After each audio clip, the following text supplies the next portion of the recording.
안녕하세요. 저는 밀양에 살고 있는 중년 여성입니다. 2년 전 안타까운 사고를 겪고 아직도 그때의 공포와 후유증에서 벗어나지 못하고 있기도 하죠. 여전히 제 탓 같기만 한 그날의 일 때문에 남편 생각이 많이 나는 오늘입니다. 날이 좋아도 흐려도 남편 생각이 내내 가슴속에서 떠나질 않아 괴로운데 이게 참 병원의 힘으로도 극복하기가 어렵더라고요. 제가 전생에 큰 잘못을 지었기 때문에 일이 벌을 받는다고 해야 되는 걸까요? 밤만 되면 우는 것도 지치고 새벽 도중 잠에서 깨서 한참을 멍 때리고 있는 시간도 너무 힘이 들어서 사연을 찾게 되었어요. 그래도 이곳에는 저만큼이나 힘든 경험을 한 사람들이 수두룩하더라고요. 다들 위로받아 가시길래 저도 한번 글을 남겨봅니다. 저는 저랑 남편 그리고 아들까지 해서 셋이서 살고 있었어요. 그리 유복한 집이 아니었지만 유복한 집 못지않게 아주 행복하게 살았습니다. 특히 제 남편은 남편으로서 또는 아빠로서 늘 진심을 다하는 사람이었어요. 집안의 가장이 똑바른 사람이었기에 우리 집은 큰 갈등 없는 가정이었습니다. 아들도 올곧게 커주었죠. 해주는 것도 없는데 어쩜 그리 바라는 것마저 없는 건지 처음에는 아들이 다른 아이들과 달리 어릴 적부터 딱히 욕심이 없길래 걱정을 많이 했습니다. 그런데 아들이 철이 빨리 들었던 것 뿐이더라고요. 애들이 철이 빨리 드는 건 안 좋다고 말씀들 하시는데 그런 걱정과 달리 저희 아들은 당시 사춘기가 왔는데도 일탈을 해본 적이 없네요. 저는 당시만 해도 시집을 무척 잘 갔다고 생각했어요. 남편 잘 만나 아들 바람직해 웬만한 신여성들이 부럽지 않은 아줌마였습니다. 그런데 말이에요. 이렇게 수월하기만 하던 우리 가정에 어느 날 딱 하나의 큰 문제가 닥쳐왔어요. 바로 남편에게 있던 전처의 존재였죠. 남편의 재혼은 결혼을 하기 전부터 알고 있었고 남편 또한 자신의 이혼 사실 때문에 결혼 전 제게 호감 표시하는 걸 미안해했었어요. 다들 이혼을 한 사람들은 다 이유가 있다고 하잖아요. 제가 어떤 사람인 줄 알고 저를 그렇게 믿으세요. 제가 작정하고 미란 씨 꼬시고 싶어서 거짓말하는 거면 어쩌려고요. 진짜 나쁘게 마음먹은 사람들은 지금 정환 씨처럼 그런 식으로 티 안 내죠. 저도 보는 눈이 있어요. 제가 하루 이틀 지켜보고 이러는 줄 아세요? 남편은 자신의 이혼 이력을 마치 죄명처럼 여겼지만 괜찮았어요. 저는 남편의 환경보단 남편의 인품이 더 눈에 들었던 사람이거든요. 이만한 남자 못 만나겠다 싶어서 제가 먼저 적극적으로 대시를 했고 남편은 제게 미안해하기만 하다가 끝내 저를 받아주었습니다. 그때 남편이 전처의 얘기를 잠깐 해준 적이 있었는데 전처가 자신의 가난 때문에 고생을 너무 많이 해서 이혼을 요구했다고 했어요. 제가 만날 당시 남편은 제법 자리를 잡고 있는 직장인의 위치였던지라 가난하지는 않았거든요. 그렇다고 막 잘 사는 정도도 아니었어요. 아무튼 전처가 그랬다니 그때는 남편이 굳이 설명하지 않아도 얼마나 힘들었을지 가늠하고 이해했었습니다. 제가 전처에 대해 이해할 수 있는 부분은 딱 그 정도였어요. 그리고 남편도 제 진심을 알고 더 이상 전처를 언급하지 않았습니다. 그렇게 저희는 결혼하였고 남편과 10년 가까이 살면서 저는 제 선택이 옳았다고 믿고 살았어요. 그건 전처가 다시 등장하기 전까지 행복이었다는 걸 모르고 말이죠. 저는 남편 입에서 전처 얘기가 안 나올 줄 알고서 살았는데 왜 전처 문제가 다시 수면 위로 올라왔냐 하면 바로 전처가 남편을 찾아왔기 때문이었어요. 저랑 남편이 같이 결혼 생활을 이어간 지 무려 10년이라고 했잖아요. 남편이 어느 날 제게 와서는 정말 예고 없이 전처의 존재가 다시 나타났다고 하더라고요. 남편은 한 회사에서 제법 오래 일한 사람입니다. 일반 소기업의 과장 자리였는데 어릴 적 전처랑 이혼할 쯤에 그 회사를 들어가서 계속 다니고 있다가 저를 만난 거예요. 그러니 전처가 남편을 찾아내는 건 어렵지 않았을 겁니다. 그래도 전처가 남편과 이혼을 하고서 한 번도 소식이 없다가 갑자기 나타났다고 해서 얼마나 당황했는지 몰라요. 전처가 왔었다는 그날 저녁에 남편이 제게 심란한 얼굴로 얘기를 꺼내더라고요. 전처가 말기암이래. 그래서 마지막 소원이 있다고 재훈이랑 한 달만 같이 있을 수 있냐고 하네. 뭐? 같이 살아달란 소리야? 이혼해놓고 10년 만에 연락 와서 갑자기 그게 무슨 소린데? 당연히 안 된다고 했지? 미안해. 아직 대답 못했어. 나도 워낙 갑작스러웠던지라 거절은 못했거든. 당신한텐 정말 미안하지만 재훈이 생모잖아. 한두 달밖에 못 산다고 하는 게 마음에 걸렸어. 맞습니다. 사실 제 아들은 제가 낳은 자식이 아니에요. 재훈이는 남편과 전처 사이에 나온 자식이고 남편은 저와 만날 때 아들의 존재를 바로 밝혔었습니다. 저는 그것마저 흔쾌히 받아들일 준비가 되었을 만큼 남편을 사랑했어요. 그리고 우리 아들을 남편의 아이라고만 생각했지 절대 전처의 아이라고는 생각하면서 살지 않았습니다. 아들은 제 품에 안겼을 때 겨우 2발로 걷는 아기였어요. 당연히 아들이 큰 뒤로 생모의 존재가 있다는 걸 따로 알려주긴 했습니다. 아들이 처음 알고 좀 혼란스러워하긴 했으나 저는 말해주었어요. 나는 아기 때부터 너를 키우면서 한 번도 생모가 따로 있다고 생각하고 키운 적 없었다고 말이죠. 아들도 제 마음을 알아주어서 엄마인 제 존재를 부정하거나 그런 일은 없었습니다. 그런데 전처가 갑자기 나타나 제 아들에게 눈독을 들이다니요. 왜 잘 살고 있는 우리 가정을 휘저으려 하는 건지 이해가 안 되었어요. 이미 자기가 포기한 남편이고 아들이잖아요. 아무리 죽을 때가 되었다고 하지만 이미 다른 가정이 있는 사람을 왜 다시 찾냐는 말이에요. 자기가 죽을 병에 걸렸으면 남의 남편이 된 전 남편을 다시 찾아도 되는 건가요?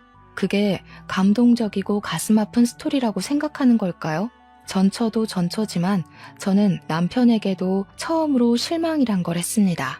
남편이 전처가 무슨 부탁을 했든 확실하게 거절만 했어도 저희 집안 공기가 바뀌진 않았을 거예요. 그날 이후 우리 집에는 한 번도 느끼지 못했던 냉기가 흘렀습니다. 저는 남편의 생각을 당연히 단호하게 거부했고 남편은 그것에 대해 계속 고민하면서 시간을 흘려보냈죠.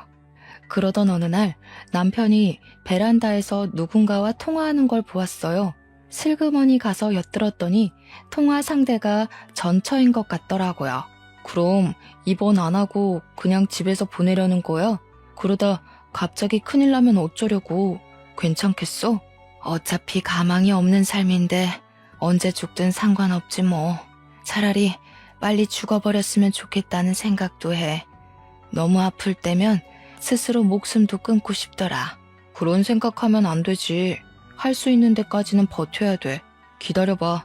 내가 어떻게든 아내 설득해 볼게. 우리 와이프 그렇게 나쁜 사람 아니라서 당신 입장 이해해 줄 거야. 남편이 저를 잘 모르는 부분도 있었나 봅니다. 그럴 수밖에요. 10년 넘게 살아오면서 저 또한 남편에게 이럴 수 있는 여자라는 걸 처음 알았거든요.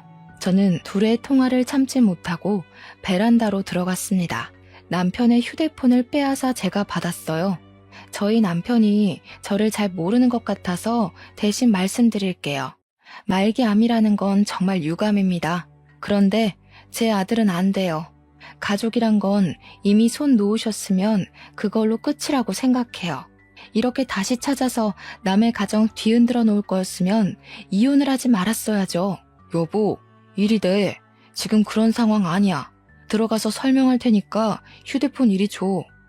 말기암이면 남의 가정이 파탄 나든 말든 그렇게 이기적이어도 되는 거예요? 아무리 죽기 전에 마지막 소원이라지만 기본적으로 윤리는 지켜야죠. 저는 그쪽 때문에 죽겠다고요. 남편은 결국 제게 큰 호통을 치면서 휴대폰을 강제로 앗아갔습니다. 그리곤 전처에게 다시 전화하겠다는 말을 하고서 끊었고 방으로 들어가 버렸어요. 속이 열불이 난다는 기분이 어떤 건지 그때 처음 느껴봤네요. 저희 집은 원래 큰 소리가 나는 집안이 아닌데 전처의 등장 이후로 번번이 큰 소리가 나니 아들도 깜짝깜짝 놀라는 것 같았어요. 아들은 저와 남편이 목청을 높일 때마다 불안했는지 한 번씩 방 밖을 나와서 눈치를 보더라고요. 이렇게 시간만 보내다간 뭐 하나 해결되는 거 없이 가족 관계가 망가져버릴 것 같았어요. 계속 이렇게 날짜만 보낼 수는 없었어요. 그 망할 전처의 존재 때문에 저희 집이 이렇게나 흔들려야 하는 걸 두고 보기가 힘들었습니다. 남편도 전처에게 시간이 얼마 없으니 초조해지는지 더 예민하게 행동하더라고요. 우리는 결국 아들의 뜻에 따르기로 했습니다. 아들에게 이 커다란 문제를 떠안기기 미안했지만 어쨌든 전처에게 가야 할 사람은 아들이니까 아들의 생각이 중요했어요. 처음 아들에게 물었을 때 아들은 저를 생각해 주는 건지 남편의 제안을 거절했습니다. 그런데 그럼 통화만 해달라는 전처의 부탁을 남편이 또 거절 못하고 안고 와서는 그날 아들과 전처가 처음으로 통화를 하게 되었어요. 그것도 제가 있는 앞에서 말이죠. 이름이 재훈이라고 그랬니? 엄마는 네 이름을 상열이라고 지었었는데 바꿨구나. 아직 우리 아들이 엄마는 많이 낯설 거야. 엄마가 너를 두고 떠날 수밖에 없었던 건 정말 미안해. 아들 입장에선 엄마를 용서할 수 없겠지만 그래도 기회 한번 주면 안 되겠니? 엄마가 다른 건 안 바라고 죽기 전에 아들 얼굴 한 번만 보고 싶어서 그래. 착한 우리 아들은 생모의 절절한 부탁에 결국 마음이 약해서 거절을 하지 못했고 우리와 상의 없이 이미 전처에게 알겠다고 약속을 해버렸더군요. 생모는 남편처럼 재혼도 안 하고 혼자 계속 살았고 변변한 직장도 없이 기초 수급자로 계속 지내온 듯 했습니다. 저희 아들에게 그런 점을 더 어필했어요. 다른 건 모르겠고 자꾸 제 아들에게 엄마 거리는 게 무척 거슬리더군요. 그래서 또 한 번 휴대폰을 빼앗아 전처에게 따지고 싶었지만 아들의 선택이니 참을 수밖에 없었습니다. 아들은 통화를 끊고 나서 제게 미안하다고 눈물을 보였어요. 가슴이 아팠습니다. 이게 어디 아들 잘못인가요? 전처에게 정을 떼지 못하고 있었던 남편의 어리석은 판단 때문이지. 결국 저는 저 나름대로 속이 미어 터졌지만 우리 아들을 전처 품에 한 달 동안 보내주기로 결정을 내렸습니다. 남편이 아들을 싣고 전처에게 데려다 주려는 첫날 제가 얼마나 많이 울었는지 모릅니다. 마치 남편과 아들을 빼앗기는 기분을 느꼈거든요. 그렇게 아들 없이 한 달을 살아야 했던 기간 동안에 제 세상은 거의 9천이나 다름없었어요. 하루가 1년처럼 길기만 했습니다. 제가 시름시름 앓으며 점차 기운을 잃어가니 남편이 제 걱정이 되긴 했나 보더라고요. 매일 아들을 찾아가서는 저한테 아들 사진 보여주고 잘 있다고 계속 안심시켜 주었습니다. 남편은 일부러 저를 위해 전처가 걸려있는 사진은 보여주지 않으려고 했었어요. 하지만 제 머리엔 남편과 전처와 아들이 함께 있는 모습이 자꾸 그려졌고 분명 다 내 가족들인데 제가 마치 불청객이 된 것 같은 느낌을 계속 받았습니다. 그래서 그때마다 제 목소리는 자꾸 뾰족하게 흘러나갔죠. 어쩌라고? 나한테 자랑하는 거야? 지금 당신이랑 아들이 누구를 더 원하는지 그걸 보여주고 싶은 거야? 그런 게 아니잖아. 재훈이는 계속 너 보고 싶다고 해. 우리가 아무리 전처 사정 봐주고 있다고 하지만 내 아내는 너고 재훈이 엄마도 너야. 네가 안 불안해했으면 좋겠기에 나도 최대한 노력하고 있는 건데 왜 몰라줘. 솔직히 힘들잖아. 나는 아직도 말이 안 된다고 생각해. 어느 집 사람이 전처 죽을 때 됐다고 남편 갖다 바치고 아들 갖다 바치고 하겠어. 남편은 저 위로되라고 노력하는 거겠지만 남편이 노력하면 할수록 저는 더더욱 남편의 재혼녀밖에 안 된다는 인식만 커갔어요. 밤새 몰래 우는 것도 지쳐가며 보낸 시간이 어느덧 한 달째가 되던 날, 그 하루 전날이었습니다. 남편은 어김없이 아들에게 방문을 했고 그날은 작별하기 하루 전이라 전처랑 마지막 저녁 식사를 같이 해주기로 했다네요. 전처도 더 이상 아들 안 찾겠대. 내일 입원한다고 하더라고. 병원에 데려다 주기로 했어. 그동안 내 사정 이해해줘서 고마워. 내가 앞으로 당신한테 더 잘할게. 전처가 다른 말 해도 이젠 더 이상 안 봐줘. 무조건 내 아들 데리고 오는 거야? 그리고 그 여자가 어떻게 눈을 감든 그것도 당신이 신경 안 썼으면 좋겠어. 당연하지. 전처도 가족 있으니까 마지막 가는 길엔 굳이 나랑 아들이 필요 없어. 나도 그렇게까지 해줄 생각은 없고. 다시 한번 말하지만 나 전처한테 아무런 마음도 없어. 내가 좋아하는 건 당신이야. 이젠 평생 속 안 썩일게. 제가 한 달을 참아줬는데 그 몇 시간을 더 못 참겠습니까? 저는 남편에게 알아서 하라는 말을 한 뒤 다음 날만 목 빠지게 기다렸어요. 다음 날이 되면 남편이 아들을 또 데리러 갈 것이고 제 아들은 다시 제 품으로 돌아올 테니까요. 마음도 싱숭생숭하고 시간도 너무 안 가서 아들 기다리는 김에 저는 아들 방 청소까지 다시 한번 싹 했습니다. 사실 아들이 없는데도 거의 매일 아들 방을 청소했어요. 그럼 남편이 아무도 안 쓰는 방인데 피곤하게 뭘 그리 고생하냐고 하더군요. 그럴 때마다 저는 남편이 제 걱정을 해주는 것보다 누구 때문에 내가 이러고 있는데 라는 마음이 더 컸을 뿐입니다. 그만큼 남편에게 받은 상처는 컸고 잃은 신뢰는 깊었으니까요. 제가 이렇게 청소를 하고 있으면 남편이 언제 귀가했는지도 모를 때가 많았어요. 그런데 이번에는 제가 청소를 다 하고 나왔는데도 남편이 도착하질 않는 겁니다. 시계를 보았는데 벌써 11시가 되어 있었어요. 남편은 여태 아무리 늦어도 저녁 9시 전이면 집에 들어왔던 사람입니다. 사람이 와야 할 시간에 안 오면 밉든 아니든 걱정되잖아요. 마지막 날이라서 더 오래 있으려고 하는 건가? 그렇게 이해해주며 기다리길 1시간째. 자정이 넘어갈 시간이 되자 결국 전화를 해봐야겠더라고요. 그래서 휴대폰을 들었는데 그 타이밍에 남편한테 전화가 먼저 왔습니다. 근데 받은 사람은 남편이 아닌 아들이었어요. 그리고 그날 저는 아들한테서 충격적인 소식을 들었습니다. 아빠랑 아줌마랑 같이 나갔는데 5시간째 안 들어와. 나 버리고 간 건 아니겠지? 무서워, 엄마. 여기 밤 되면 주변에 사람도 없고 편의점도 없어. 나 혼자 동떨어져 있는 것 같아. 뭐? 아빠가 아줌마랑 같이 나갔어? 아니다. 엄마가 갈게. 거기 어디야? 주소가 어떻게 돼? 주변에 우편물 있는지 찾아봐. 저는 아들에게 문자로 주소를 받고 급히 택시를 타고 찾아갔습니다. 아들 말대로 전천의 집이라는 곳의 위치는 인적이 드문 곳이었어요. 속된 말로 정말 사람 하나 죽어도 몇 년은 모르고 방치시킬 수 있을 만큼이었습니다. 이런 무서운 곳에 우리 아들을 한 달이나 뒀다는 사실은 저를 또 한 번 괴롭게 만들었어요. 저는 당장 아들을 봐야 했습니다. 전처 집 초인종을 누르자 아들이 나왔는데 혼자서 많이 무서웠는지 저를 보자마자 안기더군요. 저는 그런 아들을 다독이면서 집 안으로 들어갔어요. 거실 바닥을 보니까 분명 다 같이 저녁을 먹은 흔적은 남아 있었습니다. 아들한테 다시 한 번 더 남편과 전처의 행방을 물었는데 아들은 그저 전처가 남편한테 따로 할 말 있다고 밖으로 데리고 나간 것밖엔 모른다고 하더군요. 저는 일단 아들을 잠깐 집에 두고서 집 주위를 둘러봤어요. 남편을 부르면서 돌아봤으나 찾을 수가 없었습니다. 남편 폰으로 전처 연락처를 찾아서 전화해도 전처 휴대폰마저 꺼져 있어서 기다리는 것 말고는 할 수 있는 방법이 없었어요. 그렇게 저는 아들과 같이 그곳에서 하루를 지냈습니다.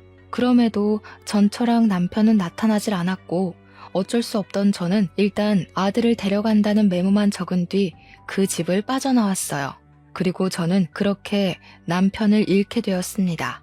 며칠째 연락도 없고 돌아오지도 않길래 남편을 실종 신고까지 해야 했네요. 당최 이게 무슨 일인지 어안이 벙벙했어요. 남편이 이렇게 사라진 것이 혹시 그 말기암 전처에게 마음이 흔들렸기 때문일까 그런 생각도 했습니다. 설마 둘이서 외국 병원으로 가버린 건가 싶기도 했고요. 하지만 그 생각들은 전처가 말기암이라는 전제가 있는 한 발생할 확률이 희박한 결론들이었어요. 곧 죽을 사람이 어떻게 도망을 친단 말입니까? 그만한 체력이 안 되잖아요. 그러나 만에 하나 정말로 둘이 다시 눈이 맞아서 달아난 거라면 믿고 싶지 않았지만 자꾸 생각나는 결론이 그런 쪽밖에 없었어요.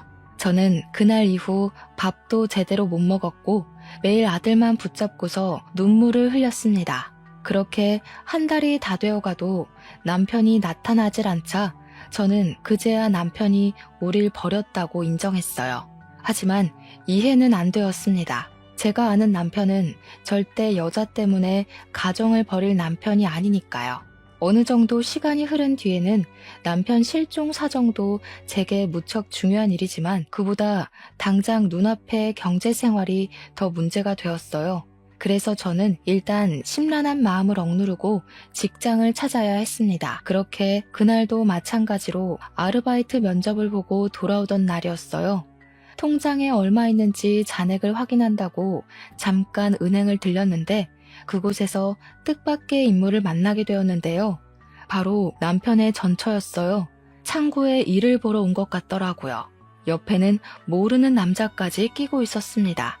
그런데 여기서 제가 혼란스러웠던 건 분명 전처는 말기암이라고 했는데 그날 제가 본 모습은 다 죽어가는 저보다 건강해 보였고 사이좋게 손잡고 있는 아저씨랑도 마주보고 잘만 웃고 있었어요. 누가 저런 사람을 보고 말기암이라고 할까 싶을 정도의 멀쩡한 몸뚱어리였습니다. 이미 남편이 말했던 전처의 시한부 기한은 지난 상태였어요. 남편 말대로라면 전처는 이미 이 세상 사람이 아니어야 했다고요. 그런데 왜 살아있는 거지? 너무 혼란스러우면서도 전처랑 같이 있어야 할 제 남편의 존재가 궁금했습니다. 남편이 전처랑 같이 있다가 사라졌으니 제 눈앞에 나타난 전처처럼 남편도 나타나줘야 하는 거잖아요. 전처를 발견한 순간 저는 심장이 빠르게 뛰면서 순간 눈이 돌아버렸어요. 사람들이 많다는 것도 잊어버리고 전처한테 쫓아가 전처의 멱살을 붙잡았습니다. 뭐야 당신? 네가 왜 살아있어? 내 남편은 어쩌고 당신이 왜 여기 있냐고. 내 남편이랑 같이 있었던 거 아니야? 너랑 같이 있다가 없어졌잖아. 어머, 이 아줌마가 왜 이래? 무슨 소리 하는지 모르겠거든요? 사람 잘못 본 거겠죠. 여기 경찰 좀 불러주세요. 내 남편 어쨌어? 내 남편 어디 가고 왜 딴 남자랑 있는 거야? 둘이 도망친 거 아니었어? 도대체 그날 무슨 일이 있었던 거냐고. 당황한 전처는 자기 딴에 머리 좀 굴리다가 저를 정신 나간 사람 취급하는 걸로 방향을 틀었습니다.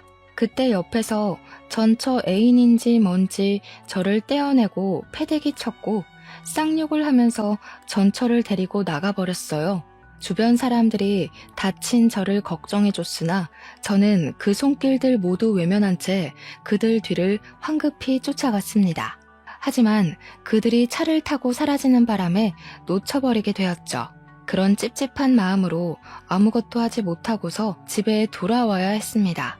그런데 아무래도 이상하고 말이 안 돼서 도무지 전처 모습을 지울 수가 없더라고요. 분명 전처는 말기암이라고 남편이 그렇게 말을 했는데 어떻게 저리 버젓이 돌아다닐 수가 있단 말인가요? 말기암이라고 거짓말을 했다면 모를까. 일도 못 알아보고 누워서 이틀은 보낸 저는 결국 갑갑함을 참지 못하고 지난번에 찾아갔던 전처 집을 다시 몰래 찾아갔습니다. 대낮에 찾아갔던지라 집에 사람은 아직 사는 것 같은데 다 외출을 나간 것처럼 보였어요.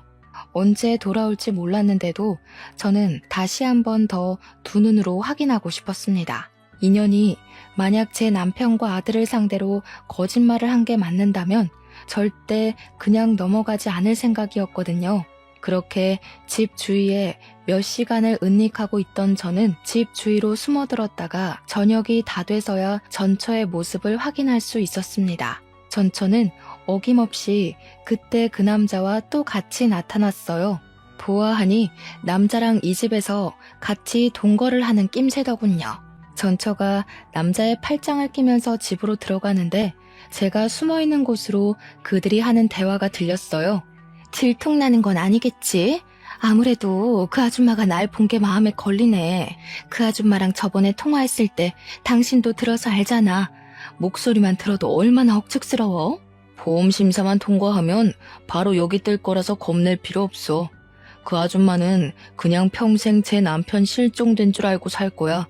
남편 없으면 아무것도 못하는 여자가 무슨 능력으로 알아내겠어? 우리는 그냥 입 다물고 호의호식하며 살면 돼.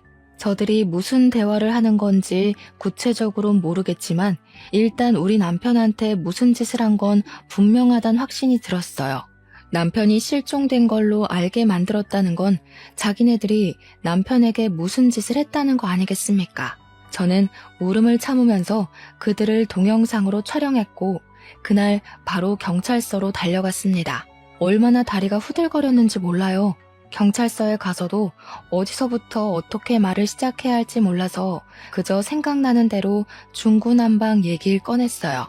제 남편이 실종 신고된 사람인데 이 사람들이 아무래도 무슨 짓 한 것 같다고 동영상을 보여줬고 여자가 내 남편의 전처라는 사실과 내 남편이 이 여자랑 있다가 실종된 거라고도 모두 얘기를 해주었습니다.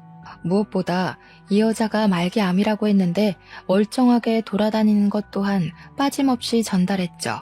경찰은 처음엔 제 얘기를 별일 아닌 실종 사건이라 생각하는 듯했죠.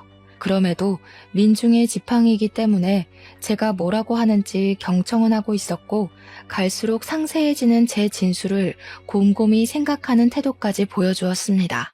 경찰 또한 뭔가 수상하긴 하다는 걸 느낀 것 같았어요. 특히 제가 보여준 동영상에서 전처랑 남자가 하는 대화를 듣고서 심각한 표정을 지었거든요. 다행히 경찰은 제 증거를 토대로 수사를 시작해 주었어요.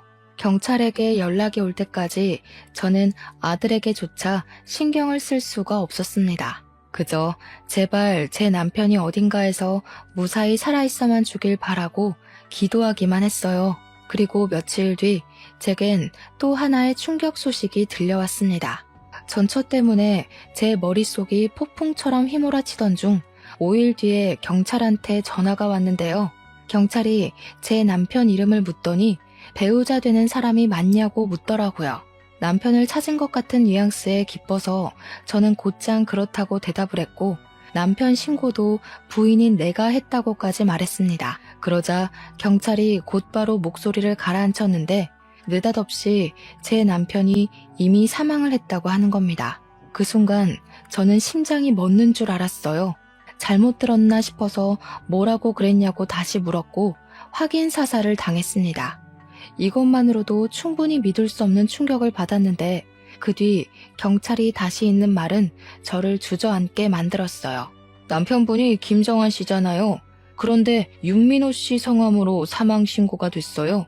그러니까 시신은 김정환 씨가 맞는데 신고 정보는 전부 윤민호 씨라는 거죠. 네? 도대체 무슨 말을 하시는 거예요? 아이고 세상에, 무슨 그런 소리가 다 있대? 다시 한번 설명해 주시겠어요? 그래서 우리 남편이 죽었다는 거예요? 다른 사람이 죽었다는 거예요? 워낙 정신없는 상태로 전화를 받아서 그런지 경찰 말을 바로 이해하지 못했습니다. 제 남편이 사망을 한 건 맞는데 우리 남편 사망 처리가 남편의 신원이 아닌 다른 사람의 신원으로 등록이 되어 있다고 하더라고요. 그러면서 경찰이 다시 한번 윤민호라는 이름을 말을 해줬어요. 하지만 아무리 머리를 굴려봐도 그 이름은 생전 처음 듣는 이름이었고 우리 남편 아는 사람 중에서도 그런 이름은 들어본 적이 없었어요. 제가 전혀 모르는 기색을 표하자 경찰은 다른 이름을 하나 더 말해주면서 혹시 이건 아는 이름이냐고 물었는데요. 그때 돋은 소름이 아직도 기억이 납니다. 경찰은 제게 전처 이름을 언급했고 저는 흥분해서 그 사람이 바로 남편의 전처라고 얘기를 했어요. 그러니 경찰 쪽에서 오는 반응은 역시나라는 느낌이었습니다. 경찰은 한숨을 푹 쉬면서 아무래도 사망보험금 수령을 위한 보험살인 같다고 하더군요. 전처가 분명 말기암 환자라고 했는데 전처 앞으로 된 진단명 같은 건 전혀 조회되지 않았다고 하면서 말이죠. 살인이요? 지금 제 남편이 살인을 당했다는 거예요? 아니, 보험살인이 뭔데 그런 게 있어요. 우리 남편이 왜 그런 일에 연관이 되어 있는 건데요? 살인이라니. 일평생 저랑은 관계없을 것 같은 단어의 등장에 긴장이 덜컥 되었습니다. 대체 이게 뭔 난리인가 싶어서 일단은 경찰이 해주는 말을 부정했어요. 내 남편 사망 아니라고 뭐 잘못한 거 아니냐부터 내가 애초에 실종해서 신고를 했던 건데 뜬금없이 사망 소식을 전하는 게 말이냐고, 대체 이게 뭔 소리냐고 겁에 질려서 질문만 했어요. 하지만 경찰한테서는 제가 듣고 싶은 대답을 들을 순 없었고 오히려 반복적인 답과 더욱 깊은 내막만 알게 되었습니다. 전처는 저희 남편과 이혼을 하고 재혼을 했다고 했어요. 자기 재혼남이랑 짜고 재혼남에게 든 사망보험금을 타기 위해 의도적으로 제 남편에게 접근을 했던 거랍니다. 제 남편이 복숭아 알레르기가 있는데 그걸 알고 있던 전처가 술에다 복숭아즙을 타서 남편을 호흡곤란으로 죽음에 이르게 했고, 죽은 제 남편을 재혼남으로 위장시켜 재혼남의 사망보험금을 타려고 했던 것이래요. 실제 재혼남 앞으로 사망보험이 너무 많이 들어있어서 이를 수상하게 여긴 보험회사가 조회를 하고 조사를 시작했고 사기라는 것이 발각되었다고 했습니다. 보험회사에서 온 연락이 마침 제 남편 사건을 조사하던 중에 신고가 들어와서 그들이 바로 경찰에 잡힐 수 있었다고 합니다. 그 전화 한 통으로 제가 간절히 바랬던 남편의 복귀는 이루어질 수 없는 허상이 되어버렸어요. 전화를 끊고 나서 저는 또 울음을 터뜨려 버렸습니다. 남편의 부고 소식은 저의 모든 걸 무너뜨렸지만 일단은 경찰서로 가야만 했어요. 그곳에서 저는 다시 전처를 보게 되었습니다. 그리고 전처와 같이 그 옆을 지키고 있는 사람은 다름 아닌 그때 그 은행에서 마주쳤던 아저씨였어요. 저들이 제 남편을 보험 타먹으려고 죽게 만들었다는 거잖아요. 경찰에게 듣기만 했을 때보다 직접 눈앞에서 그 욕망에 찌든 모습을 보니 제 분노는 이루 말할 수 없이 솟구쳤고 저는 아랑곳 없이 다짜고짜 달려가 전처 등짝을 패기 시작했어요. 당신들이 사람이야? 어떻게 내 남편을 그런 식으로 이용을 해? 한때 가족이었던 사람한테 어떻게 그럴 수가 있냐고. 내 남편은 네가 죽는다고 했을 때 아들 생모라고 안쓰러워하기까지 했는데 어떻게 그런 착한 사람한테 정신 나간 짓을 할 수가 있어? 전처는 제게 두들겨 맞는 것에 짜증내면서도 자기 재혼남한테 성질을 부렸습니다. 내가 이 아줌마 찝찝하다고 했지. 진작에 이 아줌마까지 손봤으면 걸리는 일 없었을 거 아니야. 대담한 짓까지 해놓고 왜 이런 실수를 대비 안 해? 네 탓이라고? 집 주소 들킨 게 누군데? 애초에 너네 집 노출 안 시키고 어디 다른 데로 애 불렀으면 이런 일까지 안 왔겠지. 둘은 서로 반성할 기미는 안 보이고 서로 제 남편 죽인 걸 등한시하고 있었습니다. 제 남편의 죽음이 이런 골빈 사람들 때문에 더더욱 가벼워지는 게 너무 싫었어요. 저는 오열을 하면서 바로 전처의 머리채를 잡고 흔들었습니다. 차라리 말기암 걸려서 죽어버리는 게 나았다고, 왜 살아서 나한테 이런 끔찍한 경험을 안겨주냐고 원망하였어요. 나 때는 그놈 쥐뿔도 없었다고. 전부인한테 이 정도는 해줄 수 있는 거잖아. 그놈 가난뱅이일 때 고생한 건 나야. 뒤치다거리 내가 다 해줘서 취직시켰던 거라고. 고생이란 고생은 내가 다 했는데 정작 보상을 당신이 받는 건 억울하지. 아무리 그래도 그렇지 어떻게 사람을 죽일 생각을 해? 네가 뭐라고 짓거리든 짐승만도 못한 짓 벌인 건 사실이야. 착한 사람 이용해서 죽여놓고 뻔뻔하게 변명하고 싶어? 남편이 날 버린 줄 알고 얼마나 원망했었는데 니까짓게 이런 짓을 벌인 줄도 모르고 나는 남편이 가는 순간에도 남편 욕만 했었다고. 우리가 뭘 잘못했다고 이런 지옥을 떠넘겨? 그런 남자 골라서 결혼한 건 그쪽 선택이잖아. 그쪽이 잘못 선택해서 이 꼴난 걸 왜 나한테 따져? 내 전남편 재혼녀가 그쪽 아니었어도 전남편은 이렇게 될 운명이었어. 당신이 거길 기어들어온 거잖아. 솔직히 당신도 돈 못 받을까봐 이렇게 난동 부리는 거 아니야? 남편이 전처의 처지를 얼마나 잘 이해해줬는데 어떻게 이런 저급한 발언을 할 수가 있는 건지, 이런 괴물 같은 사람이 같은 땅을 밟고 살아가고 있다는 게 믿기지가 않았어요. 저는 참지 못하고 전처의 뺨을 후려쳤습니다. 전처 재혼남은 전처랑 다퉈서 전처한테 기분이라도 상했나 보더라고요. 제가 전처의 뺨을 때리든 말든 신경 안 쓰는 거 있죠? 이 괴물 같은 년아, 너 같은 잡종들은 절대 깜빵에서 나오면 안 돼. 평생 깜빵에서 썩을 준비나 해야 될 거야. 감히 착한 내 남편을 죽이고 다시 바깥 놔둘 수 있을 것 같아? 네가 기어 나오면 내가 또 쳐넣을 거니까 평생 네가 뭘 잘못했는지 뼈저리게 느껴보라고. 제 남편은 정말 좋은 마음으로 전처의 마지막 길을 배웅해 주려고 했던 건데 왜 죽어서 돌아와야 했을까요? 생각할수록 너무 화가 났고 전처랑 재혼남에게서 반성의 기미가 안 보여 더 괴로웠습니다. 고작 돈 때문에 제 남편을 죽게 만든 전처를 용서할 수 없었던 저는 제 선에서 가능한 재산을 털어 유능한 변호사를 선임했고 저 둘이 최대한 많은 형량을 받을 수 있도록 물심양면 알아봤어요. 남편의 마지막 가는 길 배웅도 못 해줬는데 남편의 억울함이라도 풀어주고 싶었거든요. 저는 이걸 저만 알도록 그대로 묻히지 않고 남편 잃은 억울함을 각종 뉴스에 제보했습니다. 보험 사기와 관련해 인터뷰까지 자처해서 진행했어요. 전처를 만나고 온 남편이 실종되어 결국 사망한 사건으로 많은 매스컴의 관심을 받게 되었죠. 방송국에서 그토록 많은 러브콜을 주어서 정신없는 시간을 좀 많이 보냈어요. 전처와 재혼남의 얼굴은 까발려지지 않았지만 신상은 이미 다 공개가 되었고 그들은 기사를 접한 온 국민에게 질타의 대상이 되었습니다. 그렇게 산만한 시간을 보낸 뒤 저는 제 남편의 사망 신고도 남편 이름으로 다시 정정 신고를 했어요. 다른 사람 이름이 적힌 유골함도 남편의 이름을 찾아주어 제가 아는 납골당으로 이적해 안치해 두었습니다. 우리 불쌍한 남편, 가족들이랑 인사도 못하고 제 명이 아닌 시기에 운명을 달리하여 얼마나 한이 맺혀 있겠습니까? 장례식도 제 손으로 치러주지 못했는데 어떻게 착하게만 살았던 사람에게 이리도 불행하게 생을 마감시키는 건지 하늘이 원망스러웠어요. 이렇게 제게서 남편을 앗아간 그 썩을 놈들을 고소했는데도 제 마음은 구멍이 뚫린 것 마냥 허하기만 했습니다. 아무래도 제가 뭘 하든 남편은 영영 돌아올 수 없는 곳으로 가버렸다는 사실을 받아들이기 싫었기 때문이겠죠. 이런 제 사정을 알아주신 건지 보도를 탄 이후 저희 동네뿐만 아니라 모르는 사람들까지도 저와 아들의 처지를 알아봐 주셨어요.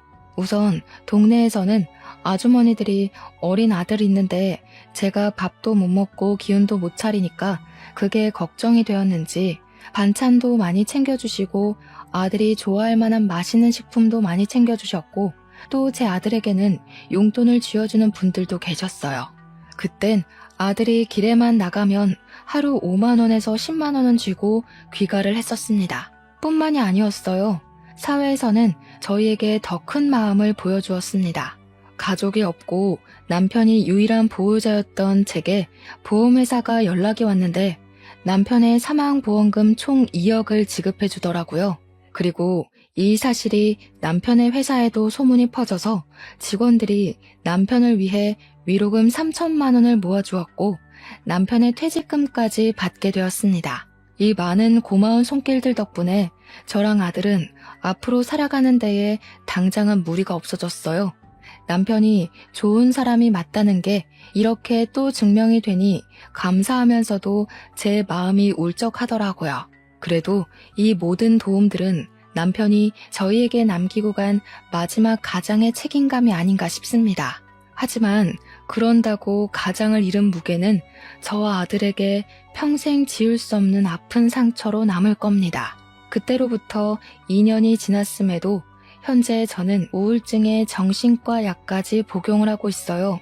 아직도 과거의 기억에서 벗어나지 못했고 남편이 제게 처음 전처의 소식을 갖고 온 그날 남편을 더 심하게 뜯어말렸더라면 이런 사고를 막을 수 있지 않았을까 후회를 계속하고 있답니다. 머릿속에 가득 차서 일상생활이 불가능할 정도로요. 근데 그게 우리 아들한테도 영향을 끼쳤나 봅니다. 아들은 한참 친구들이랑 뛰어놀 나이인데도 학교 마치면 늘 바로 귀가를 해서 제 곁에 있어줘요. 저를 억지로 일으키고 맛있는 거 먹고 싶다고 조르고 가끔씩 산책도 데려나가 줍니다. 아빠도 없는데 엄마까지 잃으면 자기는 정말 살 수가 없다고 하는 아들의 말을 들을 때면 저도 잠시 정신이 번쩍 들긴 해요. 제가 차마 아들한테는 아빠가 그렇게 돌아가셨다는 말은 못 해줬고 사고로 눈을 감았다고만 알렸거든요. 그러니 아들이 아빠가 돌아가신 건 제 잘못이 아니라고 더 기운을 북돋아주는 거 있죠. 그런데 아들도 한편으로는 아빠의 죽음이 자기 때문이라고 말할 때가 있는데요. 자신이 생모를 보러 가겠다고 결정하지 않았으면 아빠가 안 죽었을 거라고 생각하더라고요. 어린 나이에 얼마나 가슴 아픈 자책입니까? 저희는 이렇게 서로 번갈아 가면서 자책을 하며 살고 있어요. 무려 2년이나 지난 일인데 말이죠. 가족을 잃어본 사람들은 저희의 입장을 이해해 줄 거라 생각합니다. 그런 나쁜 놈들 때문에 착한 우리 남편이 희생되었는데 그걸 어떻게 잊겠어요? 어떻게 보내주겠습니까? 생각은 깊어지고 그럴수록 후회는 늘어가니 잠을 자기가 힘들어 수면제 없이는 밤을 보낼 수가 없을 지경까지 이르러 버렸네요. 그렇게 많은 사람들이 제 남편의 억울한 죽음을 알아주었는데도 저는 또 이렇게 남편의 죽음을 알리러 사연을 씁니다. 남편이 세상에서 잊히지 않았으면 좋겠고 이렇게 해서라도 한 맺혔을 우리 남편의 마음을 위로해주고 또 위로해주고 싶거든요. 이것만이 제가 남편을 위해서 할 수 있는 최선이지 않을까 싶습니다. 라디오의 목소리가 청취자분들에게 닿는 것처럼 저희 남편에게도 닿았으면 좋겠다는 마음으로 몇 마디 좀 올리고 싶어요. 한 번도 제 꿈에 찾아오지 않은 남편에게 내가 잘못했으니 제발 꿈에만 나타나달라고 얼굴 한번 보고 제대로 작별 인사하자고 말하고 싶습니다. 남편에게 화를 냈던 모든 순간이 후회가 되지만 제 마음속 뿌리 깊게 박혀있는 후회는 다름 아닌 남편과의 마지막 통화인데요.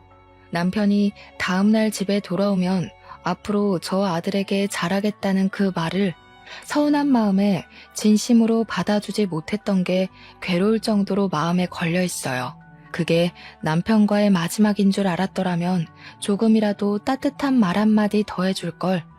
왜 내 그릇은 그리도 작아서 남편 가슴에 대못을 박았는지 남편에게 미안하다고 말해주고 싶고 죽을 때까지 당신의 존재를 잊지 않고 마음에 품고 살겠다고 혹시나 만나게 된다면 그렇게 용서를 빌고 싶습니다. 이 모든 삶이 그냥 긴 꿈이거나 누군가의 소설이면 얼마나 좋을까요?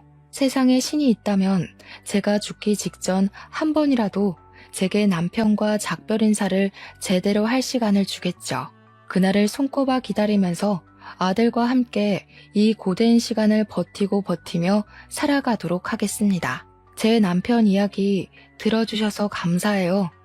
들어주신 청취자분들이 계셔서 오늘도 제 남편은 억울함을 해소했을 것 같습니다. 여러분들은 당장의 서운함 때문에 가족들을 등지지 마시고 조금 더 따뜻한 마음으로 보듬어주는 사람이 되시길 바랍니다. 제 사연을 보시고 위로의 한마디 부탁드릴게요. 고맙습니다.